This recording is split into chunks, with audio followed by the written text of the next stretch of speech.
அருள்மிகு ஸ்ரீ மகா மாரியம்மன் கோவிலில் பூங்கரகம் திருவிழா. அரியலூர் மாவட்டம் உடையார்பாளையம் அருகே தத்தனூர் பொட்டக்குள்ளை கிராமத்தில் மிகவும் பிரசித்தி பெற்ற அருள்மிகு ஸ்ரீ மகா மாரியம்மன் ஆலயத்தின் மாபெரும் 16ஆம் நாள் திருவிழாவை முன்னிட்டு பக்தர்கள் அம்மனை பார்க்க ஆலயத்துக்கு வருவது வழக்கம். ஆனால் திருவிழா பொழுது மக்களை நோக்கி இறைவன் வருவது பாக்கியம் என்பது புராணங்களில் கூறுகின்றனர். இக்கோவிலில் மூலவர் சன்னதி அம்மனின் மீது வருடம் முழுவதும் கரகம் தலை மீது இருக்கும். இது தனி சிறப்பாக இந்த ஸ்தலம் உள்ளது. வினோத திருவிழா சக்தி கரகம் அம்மனாக வணங்கும் ஊர் மக்கள் இதில் ஒவ்வொரு நாளும் அம்மனுக்கு சிறப்பு பூஜையும் அபிஷேகமும் நடைபெற்று தினந்தோறும் பக்தர்கள் மற்றும் பொதுமக்கள் தினந்தோறும் அம்மனுக்கு பல்வகையான படையலிட்டு சிறப்பு பூஜை செய்து தீபாராதனை நடைபெற்று வந்தது.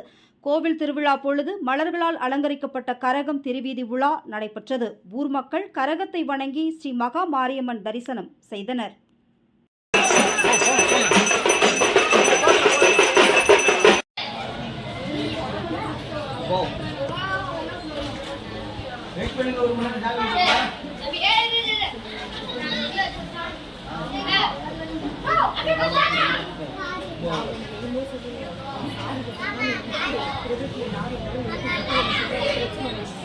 சாமி